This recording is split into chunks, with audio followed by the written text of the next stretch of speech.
From the Oklahoman's Video Studios, good afternoon. I'm Dave Morris. This is our weekend review where we catch up with Chris Castile in Washington, D.C. to go over and preview various political events. Today we'll be talking about President Obama's nomination for the Supreme Court of the United States. We'll go over last night's action as Donald Trump and Hillary Clinton saw big wins. And we'll talk about Ben Carson leaving his Pentagon Post. I mentioned Chris Castile. He joined us, there he is, via Skype from Washington, D.C. Sir, how are you? I'm great, Dave. Thanks. How are you? Doing quite well. It is a lovely day here. There is no train gridlock in Oklahoma City. Well, you're lucky.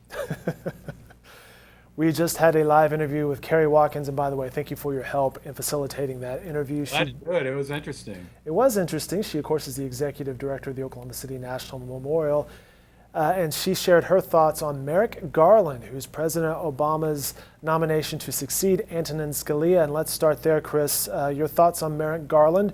I assume he was on the short list. Was this a surprise? Not a surprise. It was clear since Justice Scalia died in February that the president, more clear over the last few weeks anyway, that the president would try to come up with what, quote, consensus type candidate, a nominee who would fly through in non-election year. If this had been the first year of the president's term, it would be a totally different situation, I think. So not a total surprise that his name actually was on short lists for President Obama before, but again, it's a situation where the Republicans are just not going to budge on this. They have refused to. They won't even hold a hearing, they've said, for Judge Garland this year because it's an election year, and they have not budged off that today since the nomination became official. As you mentioned, Oklahoma's senators said today they don't want him considered for the vacancy on the U.S. Supreme Court, and we heard from U.S. Senator James Lankford earlier today. Right. The president has a responsibility constitutionally to nominate someone, but it's a 50-50 decision between the White House and between the United States Senate on any Supreme Court nominee. So the president has the first 50%. The Constitution is very clear that they actually put him in place, and he actually does the nomination. The second 50% is the Senate, advice and consent. If the Senate says this is not the right time or this is not the right person, then they actually use that advice and consent. And we announced from the United States Senate a month ago that no, we're not going to try to move on someone in an election year. This has been the same thing that we've done throughout decades of history in the Senate, that we don't put people in the Supreme Court during the final year of an administration. Now we'll have other nominees. We'll have nominees for lower courts and circuit courts. We'll have nominees for cabinet officers, just like this week. We'll have lots of legislation. So the Senate is still open in doing business. But we've already laid down the marker. The same rule is going to apply this year as it has in previous years, that we don't nominate to the Supreme Court in the final months of a president's term. So, Chris, is Merrick Garland ever going to see them actually consider his nomination? No, they won't. And, I would just say it's just a waste of oxygen to kind of try to get in the middle of what the Democrats and the Senate say and the Republicans say about we did this. It's absolutely the worst when it comes to judicial nominations, the dueling statements, the dueling statistics and everything. It's all kind of a lot of nonsense too. And the fact that Judge Garland has this very strong, he's not an Oklahoman, but he obviously has this very strong Oklahoma connection. It's absolutely meaningless to the Oklahoma senators. And in the last year of Obama's first term, which would have been 2012, there was an Oklahoman up for a circuit, an appeals court position, much like the position that Judge Garland holds now, the appeals court in Denver, an Oklahoma City magistrate named Robert Bacharach. And he was talk about a bipartisan pick. I mean, there was nobody who was really against Bacharach. This position was open, had been open since Robert Henry went to OCU, and everybody's for it. Democrats tried to push his nomination through, tried to get a vote on the floor in the summer of 2012. Even Inhofe and Coburn, then Senator Tom Coburn, would not help the guy out. They didn't vote against him. They didn't really kind of even have the whatever you want to call it, to vote to do that. They just didn't vote. They were standing there in the chamber and just didn't vote. This is the state of nominations, judicial nominations in the United States Senate, and I don't really even want to.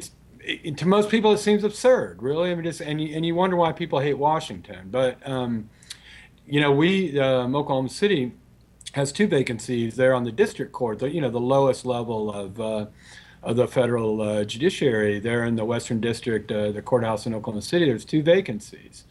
And there have been nominees. The president made nominees after some recommendations from Oklahoma senators Langford and Inhofe. The nominees came, I believe, in mid-December, and they've been on the Senate Judiciary Committee docket, since early January. They've gotten their questionnaires. The American Bar Association has said they're qualified.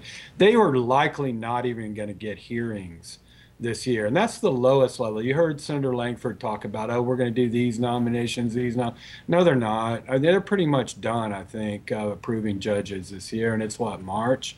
I mean, they may approve some district judges that have gotten through the whole process by now, but look, you're facing the fact that the Senate's almost never here. They're about to go on a two-week.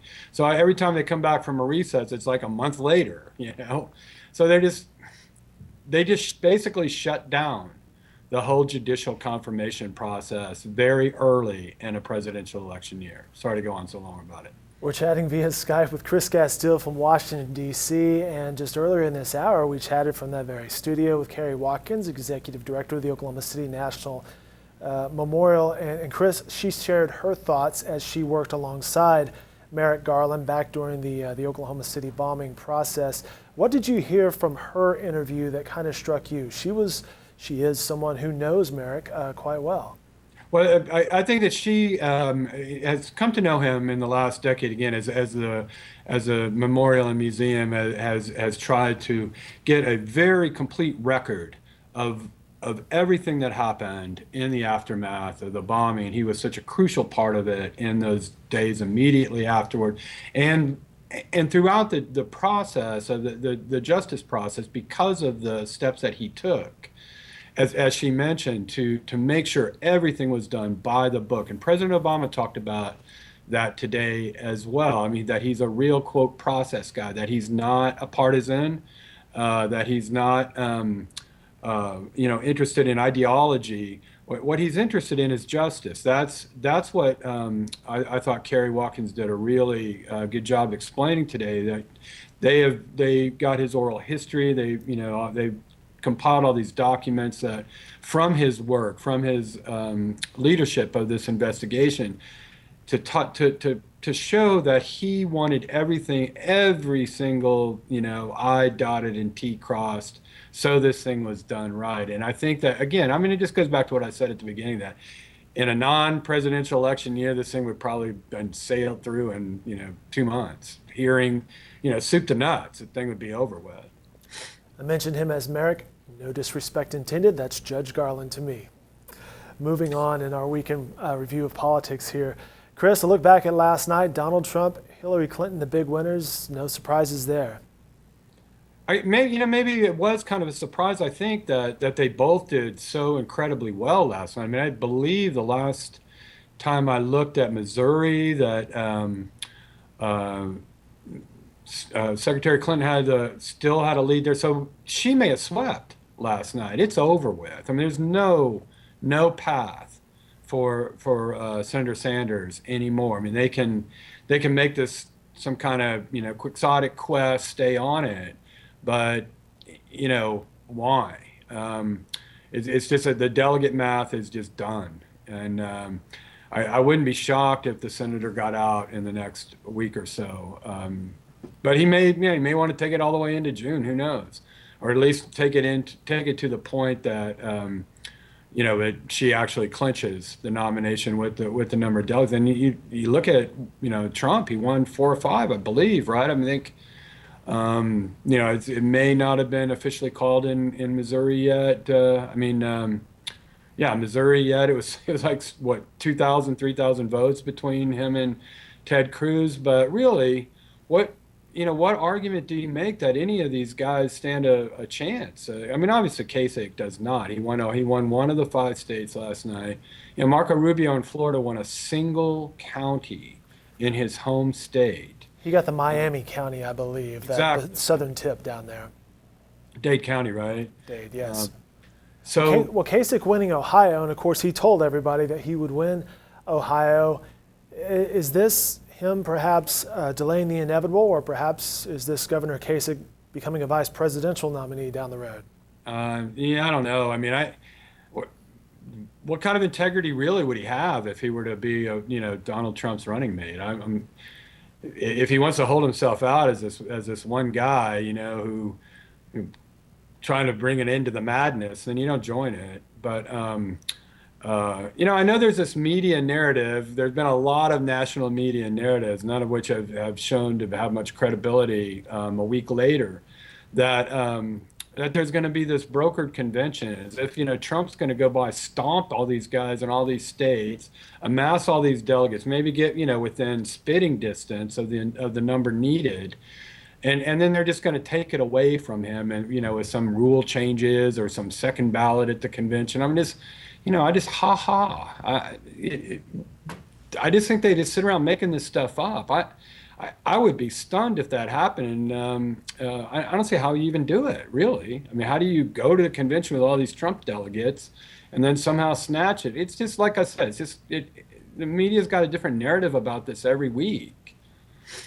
Well, in that latest I narrative, don't say Trump's going to be the nominee. I don't see how any way he's stopping him, really. I mean, they may not like it. The quote establishment, the establishment that no longer has a candidate really in this race. I mean, who are these people anyway? And they're going to go to a convention. They have not been able to manage anything about this race so far. And they're going to go to the convention and manage that. I mean, that's just fantasy.